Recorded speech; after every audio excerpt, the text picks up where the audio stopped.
ஒரு அழகான கிராமத்தில் கருப்பசாமி அனைவராலும் காவல் தெய்வமாக மதிக்கப்பட்டார்.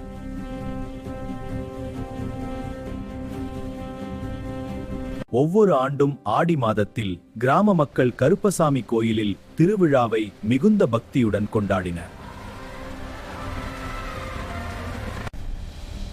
ஆனால் ஒரு வருடம் கடும் வறட்சி ஏற்பட்டது.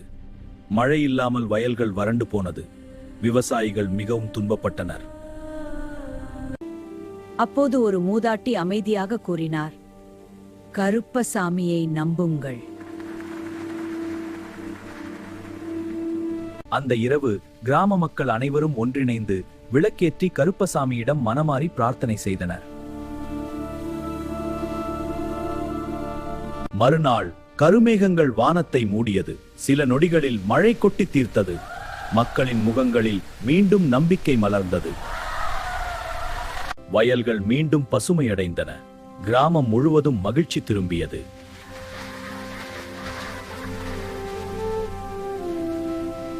மக்கள் மகிழ்ச்சியுடன் கருப்பசாமிக்கு பொங்கல் வைத்து நன்றி செலுத்தினர்.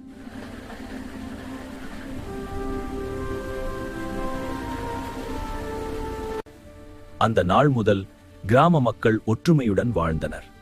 உதவி தேவைப்படும் அனைவருக்கும் துணையாக இருந்தனர். கருப்பசாமியின் அருள் மனிதர்களை நல்லிணக்கத்துக்கும் நம்பிக்கைக்கும் வழிநடத்தியது. அந்த நிகழ்வை கேட்டு குழந்தைகளும் பக்தியுடன் வளர்ந்தனர்.